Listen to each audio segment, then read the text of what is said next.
नमस्कार, स्वागत है आपका न्यूज़ 19 में और मैं हूं आपके साथ सुनीता शर्मा।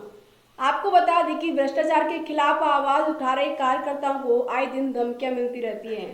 उनको जान से मारने की धमकी दी जाती है, लेकिन ऐसे में सरकार कोई भी उन अपराधियों के खिलाफ कानूनी कार्रवाई नहीं करती, जिसको लेकर आज कार्यकर्ताओं ने कानून की मांग को लेकर जन सुनवाई की। तो चलिए जानते हैं इस कानून के तहत जयपुर में क्या धरना प्रदर्शन चल रहा था और किस तरीके की जन सुनवाई की गई है। सीधा दिखाते हैं इस खास रिपोर्ट में। सूचना एवं रोजगार अधिकार अभियान द्वारा शहीद स्मारक पुलिस आयुक्त कार्यालय के सामने जवाबदेही कानून की मांग को लेकर चल रहे धरने में आज सूचना का अधिकार, पारदर्शिता और व्हिसल ब्लोअर कानून और आरटीआई कार्यकर्ताओं पर हो रहे हमले को लेकर जन सुनवाई हुई। जन सुनवाई में सर्वप्रथम व्हिसल ब्लोअर कानून पर चर्चा हुई, क्योंकि यह कानून 2014 में संसद द्वारा पास किया गया था, लेकिन अभी तक यह कानून देश और राज्य में लागू नहीं किया गया है।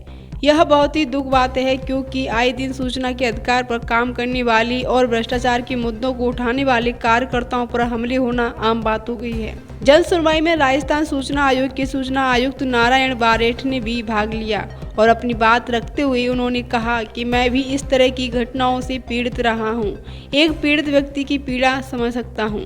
उन्होंने कहा कि सूचना आयुक्त के तौर पर मैं जो कुछ भी कर सकूंगा अवश्य करने का प्रयास करूंगा। साथ ही जन सुनवाई में अमरा राम, जिन पर 21 दिसंबर 2021 को हमला हुआ था, बाड़मेर से जयपुर धरने में पहुंचे और उन्होंने अपनी पीड़ा बयां की। उन्होंने कहा कि मैंने ग्राम पंचायत के द्वारा गलत या फर्जी काम किए गए उनसे संबंधित सूचनाएं मांगी और मैं व्यवस्था को सुदृढ़ और ठीक बनाना चाहता हूं, लेकिन यह जो भी लोग हैं वो मुझे जान से मारना चाहते हैं। मेरे साथ इस तरीके का व्यवहार किया गया और अभी 2 दिन पहले मुझे फिर से धमकी दी गई कि आप इस बार यदि नहीं माने तो आपको जान से मार दिया जाएगा। हमारे देश और राज्य के लिए यह बड़ी शर्म की बात है कि भ्रष्टाचार और व्यवस्था के खिलाफ आवाज उठाने वाले लोगों को जान से मारने का प्रयास किया जा रहा है। राज्य सरकार मुझे आज भी सुरक्षा देने में असमर्थ है और मेरे साथ अभी भी कुछ भी हो सकता है। मैं राज्य सरकार से अपील करता हूं कि मुझे सुरक्षा प्रदान की जाए। महिला संगठन बाड़मेर से आई अनीता सोनी ने कहा कि बाड़मेर में कई आरटीआई और भ्रष्टाचार के खिलाफ आवाज उठाने वाले कार्यकर्ताओं पर हमले होते रहते हैं। उनको धमकियां दी जाती है और एक तरीके से डर और भय का माहौल बनाया जाता है। उन्होंने कहा कि बाड़मेर एक तरह से कार्यकर्ताओं पर हमलों का गढ़ बन गया है। सामाजिक कार्यकर्ता निखिल डे ने कहा कि राज्य में पहले से ही जहां कहीं भी सूचना मांगने पर हमला किया जाता है, उस ग्राम पंचायत की सारी योजनाओं की विशेष जांच कराए जाने का प्रावधान है। यहां पर एक 3 सदस्यीय दल राज्य सरकार की तरफ से भेजा गया था। उसने केवल कुछ कामों की जांच की और उसके आधार पर एक रिपोर्ट राज्य सरकार को पेश की। इसके आधार पर सचिव ग्रामीण विकास विभाग ने जिला कलेक्टर को संबंधित दोषियों के खिलाफ एफआईआर दर्ज कराने का आदेश दिया था, लेकिन 1 महीने बीत जाने के बावजूद ऐसे संवेदनशील मामले पर आज तक एफआईआर दर्ज नहीं की गई। यह बड़े अफसोस की बात है कि भ्रष्टाचार के खिलाफ लड़ाई लड़ने वाले गरीब कार्यकर्ता को बेरहमी से पीटा जाता है और उसके ऊपर जानलेवा हमला किया जाता है। सरकारी विभाग की जांच रिपोर्ट के आधार पर आज तक एफआईआर दर्ज नहीं की और न ही संवेदनहीनता है। लगता है कि पुलिस और प्रशासन गंभीर नहीं है। तुरंत उस आदेश के आधार पर एफआईआर दर्ज की गई। जैसलमेर से आए आरटीआई कार्यकर्ता बाबूराम तथा बाड़मेर से आए आरटीआई कार्यकर्ता भगवान सिंह ने भी सूचना के अधिकार से संबंधित अपनी कहानियां सुनाई और इस व्यवस्था से लड़ने के लिए उदाहरण देने के दौरान पेश किया।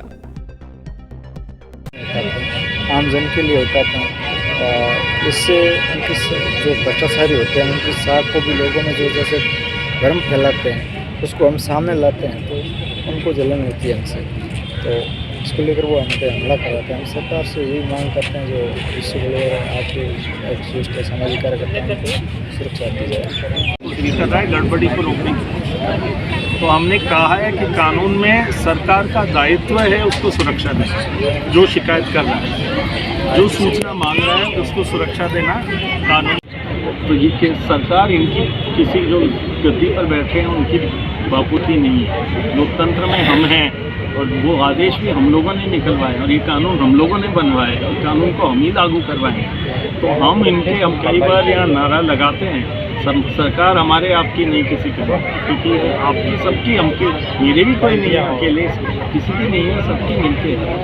तो सरकार डरे तो हम सरकार को डरने नहीं दें, सरकार नहीं करे तो हम सरकार से करवाए जो होना चाहिए। संविधान सबसे ऊपर, संविधान को लागू कराने का काम हम सबका है, कानून को लागू करवाने का काम हम सबका है, कानून बनवाने का काम हम सबका है। इसीलिए बैठे हैं ताकि अच्छे कानून बने और लोग अच्छे काम कर सकें। देश दुनिया की तमाम बड़ी खबरों को जानने के लिए जुड़े रहिए न्यूज़ 19 के साथ। नमस्कार।